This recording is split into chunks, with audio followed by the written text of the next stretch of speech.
I'm not asking for forgiveness for the ratings I've given other figures in the past. I'm asking for penance for the rating I'm going to be giving this guy.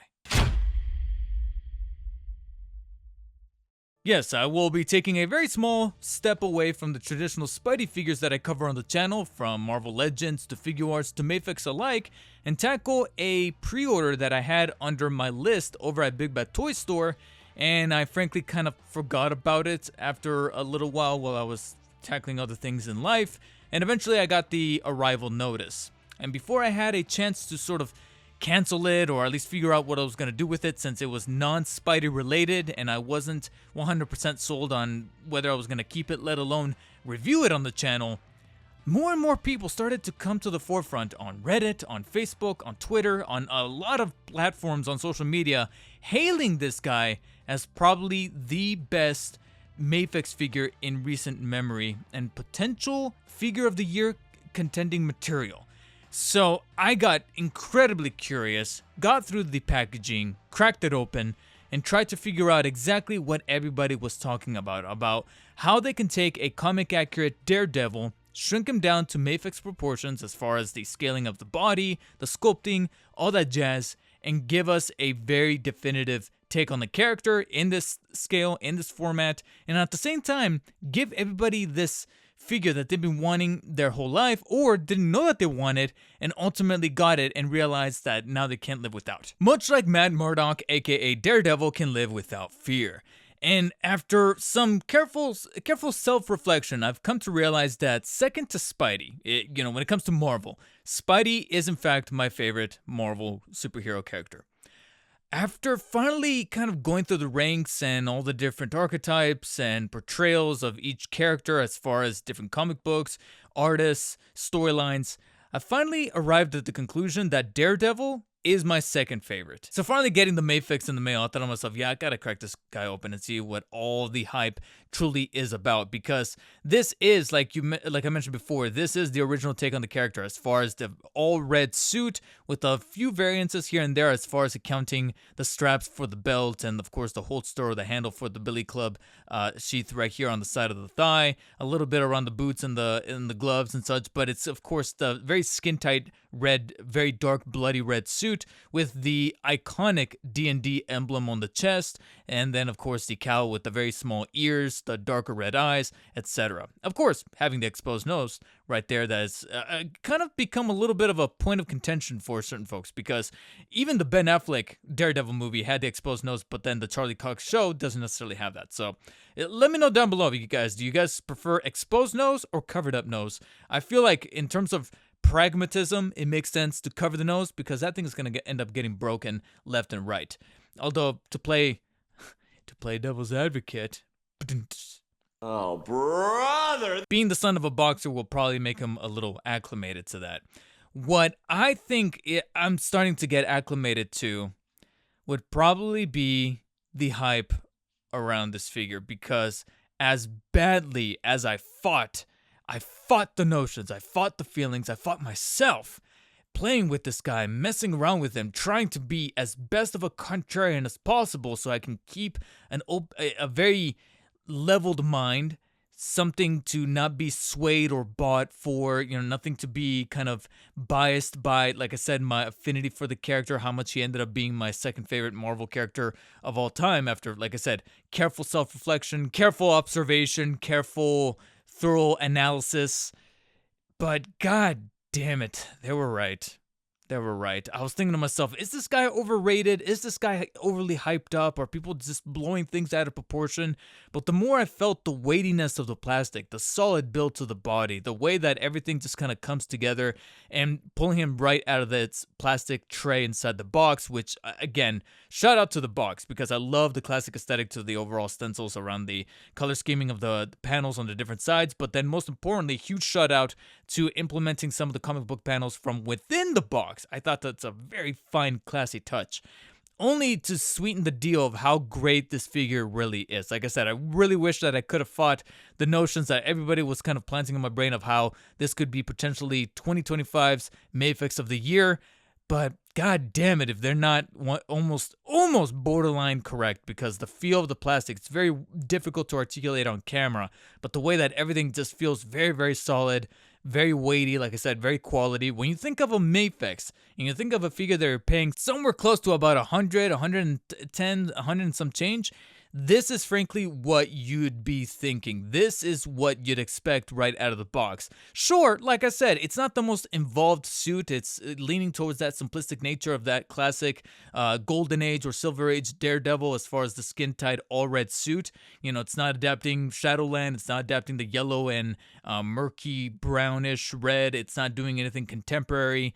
But at the same time, it really works. I really wish that it didn't, so that I had some content to talk about, some rants to go into, because it's where I get like my most fluid kind of tangents, and it makes for entertaining content. But at the same time, I have to be completely objective. I have to be completely fair and say that, yeah, the more I messed around with this guy and kind of posed him, saw the muscle definition coming through as far as the sculpting on the chest, the abdomens, the thighs. It's really where it boils down to, and you get most of that thickness of the quality of the plastic is the musculature, specifically around the torso and the legs, is where everything just feels incredibly satisfying. And even harkening on that color scheming, where they managed to at least dip down the hues of the red to a bloody complexion to make sure that some of those indentations of the musculature really pop and really make this figure a great work of art, a great definition of showmanship. If I did get a chance to slightly nitpick, it would be that some of that color scheming that I was praising, kind of selling the look of the definition for the muscles and the overall, like I said, presentation of the figure, is that sometimes a little bit of that shading kind of wanes around the wrist and boot area. I noticed that the color hue gets a little off to the point where it kind of lightens up to a much brighter cherry pop red as opposed to the bloody red that he's got going on for the remainder of the suit. I don't know, it just kind of stands out to me. It kind of matches a little bit more of the belt and the strap, but at least, and as well as the Billy Club holster right there. But at the same time, it makes sense for those pieces to kind of bring home the notion that this is a suit. So to have it kind of appear around the wrist area just kind of makes it kind of breaks the illusion for me, and then kind of puts me into a perspective of that, okay, at the end of the day, this is an action figure and this is where they assembled the wrist parts. I don't know if, like I said, that was intentional or if that was a sheer accident, but I just kind of wish that whatever's going on right here as far as the paint applications for like the back, the abdominal piece, as well as the chest, it would have been replicated consistently around the forearm and hand area, as well as a little bit around the boots. Because, like I said, maybe it's the fact that I just love this specific use of the red, that I wish that it was just the majority, or rather like 95% of the suit. And the only other 5% would be, like I mentioned before, the belt with even a little tiny black clip right there in the center to, like I said, sell the image of it being a belt holding the entire ensemble together. The strap that's holding the Billy Club strap in place, even though technically on the figure that's not what's happening.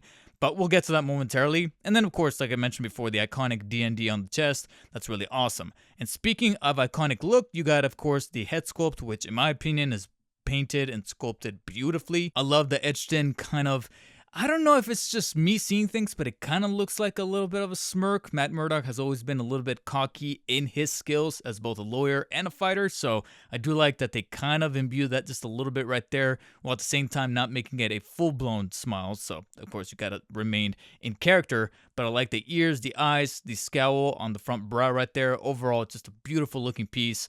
And it's, like I said, there's just something very simple yet still provocative. And as you can see, I'm already kind of toying around and posing him, even though we haven't gotten to some of the basics of the overall figure, of which it consists, of course, the articulation, which Mafex always makes sure to be on top of, which from time to time, you guys have noticed in some of my past reviews that they've been kind of a little sketched, specifically with some reissues involving some rogue gallery villains like Carnage, Venom, etc., where some of the squeakiness starts to peer through. And frankly, that is no longer a problem, because so far, absolutely very few problems with the articulation. A couple of nitpicks, a few qualms, but nothing to really write home about or to really take away from the awesomeness of the figure thus far. Because the head is able to rotate at the very, very top right here at 360, no problem, as well as slightly tilt up and down, while at the same time still feeling pretty seamless to the joint and to the overall composition of the suit. I even love the fact that they kind of extended a little bit of the head sculpt towards the back. You can see some creases and wrinkles of the mask, so I do like that they kind of use that to sort of mask or cloak up the seam that then breaks apart from the neck joint to the head and not expose any of the dumbbell joints inside. So I do like that. That's a very fine touch. And then if you want further extension, of course, you got the base of the neck joint that can technically also still rotate in place 360 and nudge up and down, side to side, in virtually in any kind of direction. My only nitpick is that sometimes it is a little difficult to rotate at the top of the joint because sometimes the neck joint kind of wants to follow in tandem, so you kind of have to either futz with it a little further or just use your fingers to grab both joints if you want to do that as well. Right next to them, you'll notice the shoulder joints right here, which allow the ball joint here at the side to rotate the arm 360 no problem, as well as the hinge inside to extend not only at the 180 degree angle, but even further than that due to the butterfly joint that is cut out right there with the washer. So you can extend even a little further, but of course extend forwards and backwards very fluidly and give you some added mobility to then allow the shoulder to go in different directions such as that. Biceps are a little tight, but they can still technically rotate 360 no problem. Two joints at the elbows that can fully bend all the way up, and the classic Mafex ball joint here at the wrist with the rod at the very top allows the hand to fully rotate 360 in place and bend inwards and outwards. The only downside though is that if you've played with a Mafex before, it does have this tendency of having the hand come off very easily when I kind of tilt the wrist inwards and outwards because there's no like peg or sphere or any kind of orb at the top of that joint, at the top of that peg to hold the hand in place. It just kind of slides out. And of course, it's going to factor in to the accessories, but we'll get to that momentarily. Just note that it having this sort of sculpting design to the joint does allow the hand to come off a little easy when moving the joint about. The mid-torso cut does allow moving from side to side, but I'm hesitant to want to turn it 360. It's a little scary because like you could see kind of right there, it's sculpted in this kind of upside down U shape. And so a little bit of the rib cage kind of comes into contact with the abdominal piece right there. So it can kind of nudge, but definitely can crunch and extend towards the back and towards the front much further than that. So allows some extra mobility there. Just mind a little bit of that gap right there in the middle. Now, if you do want full rotation, you can find that at the waist all the way across right there, as well as further crunching forwards and backwards and side to side on the obliques to kind of create a little bit more of extension like that. So you can kind of favor it in different ways across the mid-torso. Then the top legs can extend towards the front about that far and extend towards the back slightly. There's a little bit of a drop-down motion, but not as extensive as some other figures I've dealt with most recently. And then, of course, you can extend off towards the sides. You kind of have to move a little bit of those billy clubs on the left leg, but we'll get to that, like I said before. And then extension, like you see right there, it's not too bad. I do kind of wish it could go a little bit further. And much like with some other figures, I noticed it doesn't really become too much of an issue or very apparent on the right leg, but it definitely does kind of create a bit of a drop down effect on the left one, so you kind of have to nudge it upwards. However, doing so also led me to discover that there's some slight swiveling at the top leg. There's no thigh swivels or even boot swivels of any kind, but you can swivel the legs ever so slightly, like you can see right there. Two knee joints that can fully bend almost all the way up, and of course they are from Mafex, so they're going to be very smooth to the touch and satisfying to do. And then the ankle joint, similar to the wrist, is a ball joint right there, but with a rod, and it's actually very fluid and movable. You can extend and kind of move the ankle up and down. The foot goes up and down like so on the hinge, pivots slightly inwards and outwards, and then fully rotate at the top of the ball joint. Just mind a little bit of the way that the cuffs on the boot are kind of sculpted that get slightly in the way, but of course that's there for the joint's protection. And of course toesies right there at the front that can fully bend the toes almost all the way up at a full 90-degree angle, so do be careful with that. But you can see that an awful lot of the joints and the articulation is pretty standard issue for a Mafex, but it's really about that quality along with the weightiness and like I said, satisfying nature of the plastic that really is doing it for me as far as selling the imagery of Daredevil here. And you know Mafex, they're not only gonna go above and beyond with the articulation, but also making sure that you got the adequate accessories to make sure that they're selling the look of whatever character they're tackling. And in this case, making sure that they're still taking that simple yet effective approach is also extended on over to those accessories. Typically, Mafex likes to go a little bit extra on the hands, so by default, he's going to come with the fisted hands. He's going to come with an extra pair of somewhat relaxed hands, as you can see right there with the open digits. Then he's going to have reaching out hands, very reminiscent of the wall curling ones that Spidey typically comes with, but here it's just more so like he's reaching out for something, not necessarily on a flat surface, but you do have that gesture sculpted there on both. And then he's going to come with a similar hand that is extended forward, except it's much more flat. Very reminiscent, I gotta be honest, I'm just being completely truthful here. Reminds me of Superman. It almost reminds me of the Superman figures that Mafex has tackled a couple of times, specifically like the ones from Hush, the Hush line with that Superman that was included there. So I don't know if they copied and pasted. I kind of doubt it because, like I said, the scaling needs to be taken into consideration, and this is arguably a much slimmer down, muscular but slimmer down character. So I feel like these are more specific to Daredevil, and it's mainly there for those poses for when he's like flying and being a bit more acrobatic in terms of his style. So that's also included there. And then naturally, because this is Daredevil and he's meant to be a much more tortured soul, he's going to have these pair that are kind of in these gestures reminiscent of his primal scream, like the Netflix show and the Daredevil show have kind of adequately illustrated. And frankly, out of all characters, Daredevil's the one to include agonizing hands such as this as well. But Daredevil's also known to be using his billy clubs, his weapon of choice, so naturally he's going to come with gripping hands with the hole cut out right there in the center.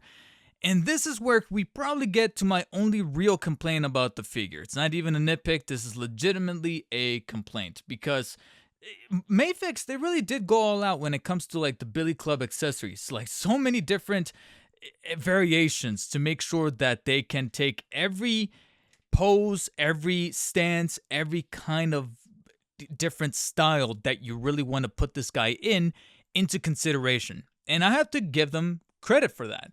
I just wish that a little bit of QC management would have also been taken place. Like I said, this is probably my only legitimate complaint with this Mafex iteration of Daredevil. Because as noted before, we do have a holster here by default on the body with both white billy clubs held inside. And you can see right there that it can technically rotate. And that's because they implemented a method to apply to this guy that I think is pretty clever, and more figures need to do this frequently. Not just with Mafex, but outside of Mafex. Frankly, any manufacturer out there should really be taking notes with this. They popped it into his thigh via a ball joint. So you have the ball peg right there, and of course the spherical cutout on his thigh. Sure, without it, looks a little abrasive, but once you pop any of the billy club holster accessories in, pops firmly into place, and it's never going to be leaving his side. I honestly really love that. I dig this addition. And like I said, when you're kind of styling or posing him in a variety of ways, you can just kind of toggle the billy club holster in either direction like so to accommodate. So I do like that. And naturally, they're going to include other holster pieces to befit any kind of, like I said, pose. So say, for example, you're using one of the standalone billy clubs. You're, of course, going to have a holster that's missing one, that has one taken out.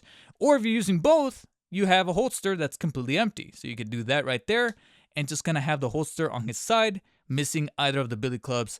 And so it kind of completes that illusion. So naturally, that means that you're going to have loose billy club pieces. You have this very straightforward white one with pretty much nothing on it. It's just a pretty cylindrical, very thin white piece of, I want to say plastic, but it almost feels kind of PVC-ish. It feels like a much more textured material. I don't necessarily know what it is, but it feels a bit more quality than plastic.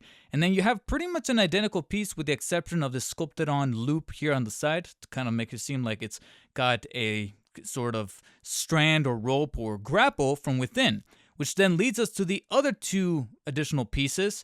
You have pretty much both billy clubs connected via a wired piece right there, pretty much a white wire. So you can see it kind of extends slinky style. Gotta be honest, I'm a little nervous to kind of mess up that loop. It looks just so satisfyingly perfect right there in tow. So I kind of, well, leave it alone for now. But once we get to the B-roll footage that you'll eventually see him in the end of the video, you'll notice that I then kind of ruined a little bit of the perfect looping wire to make sure that we get some of those poses translated across.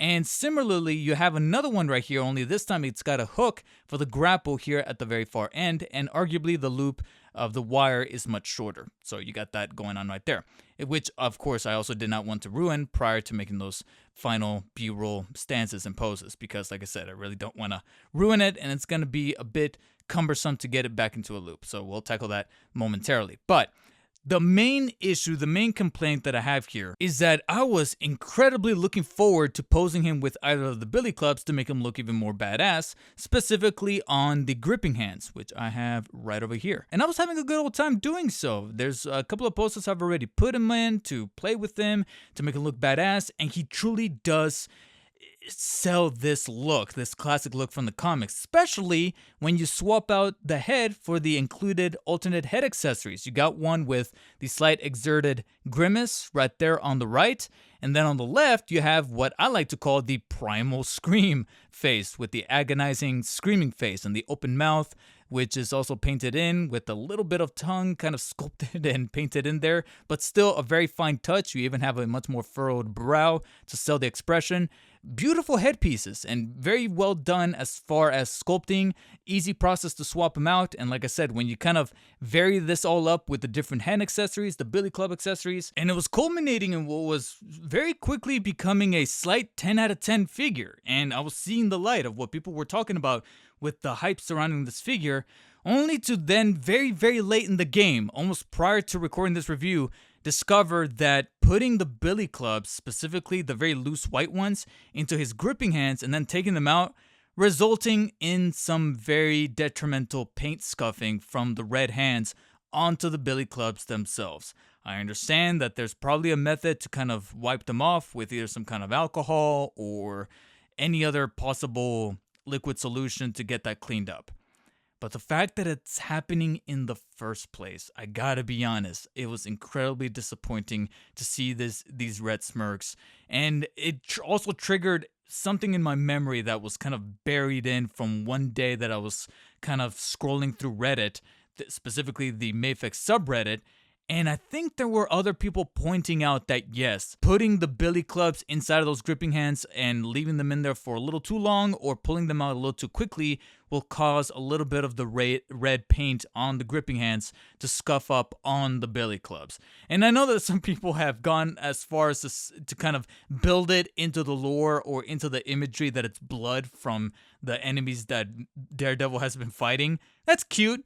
But I still have to remain objective as a reviewer and say that this should not be happening from the get-go. Even if there's solutions to wipe them off with, like I said, some kind of alcohol or any other solution to make sure that it's a very safe and easy to do process, it shouldn't be a process that should be there from the get-go, from the beginning. So to see that happen, it was disappointing, and I think that that's something that Mafex should have probably taken into consideration when dealing with such a saturated color hue like the bloody red hands. And it's ultimately the element that keeps this from being a perfect Mafex figure. That, combined with, again, some other nitpicks that I had from a little bit of the hue change with the boots and the gloves from the rest of the suit that he's got going on, specifically the bloody shades that he's got within the musculature, as well as maybe would have appreciated an extra mouth plate or head sculpt that has a much more pronounced smirk that kind of symbolizes a little bit of the cocky nature that Matt Murdock is known for. But with all that said, the only legitimate complaint I have would be the objective QC problem with the billy club paint scratching onto there from the red hands. Other than that, yes, he is in fact a standout release that Mafex kind of outdid themselves with, which they desperately needed, because after some of the remarks that we've been seeing online regarding the Tobey Maguire Mafex figure, the constant delays, and then from my perspective, what they were going through with certain reissues released last year, as far as like I said, that Carnage, that Venom with the squeaky joints, and kind of making me a little bit scared for other pre-orders and other things that I was looking forward to from the company. It's good to see that Mafex got themselves a near home run with their classic looking Daredevil. And even though he wasn't necessarily a 10 out of 10 release, he still manages to accrue a very, very solid and highlighted 9 out of 10. This is one that you cannot miss should you have the expendable income. Are you willing to import or pay for a little bit of that extra tariff subcharge through Entertainment Earth or Big Bad Toy Store or whatever vendor you find yourself within the States? If you're a Mafex collector, you're a fan of Daredevil the character, and you are still kind of down for the classic look of this all-red suit with the DDs, the double Ds, then yeah, this is a staple. This is a work of art, and despite a little bit of that problem with the scuffing that, sure, I could remedy, but it's still something to kind of bring attention to the Mafex, because then, maybe, just maybe, should they deliver on a Shadowland Daredevil, especially with the popularity of that suit is about to get with Season 2 of Born Again, I'd say that's something that they should at least nip in the bud as quickly as possible, so that then when they do get their reissue of that Shadowland, or whatever the case may be, they got themselves a borderline 10 out of 10 figure, and it's going to be an instant pre-order from me personally, because again, I was trying to remain as ironclad as possible to Spider releases only as far as Mafex was concerned, but Daredevil here is converting me to the religion of the Man Without Fear, and maybe picking up some more releases of alternate suits, maybe the brown and gold suit, that Shadowland suit, whatever other iterations of the character, maybe I don't know what the official name for it is, but of course the black suit with the half mask, the very makeshift homemade suit that he had from Season 1 and Season 3 of the Daredevil Netflix show. That guy in Mafex form, hell, at this point, if he could be as quality as this guy, I'll take him. I'll be happy. For now, though, guys, let me know what's a figure that you guys heard so much about, you thought was going to be overrated, overhyped, and then when you finally got it in hand, you thought to yourself, God damn it, they were right. Let me know what you guys think down in the comment section below, and where you guys are down there, hit the thumbs up button if you enjoyed this review, thumbs down if you did not, and as always, take care and stay humble.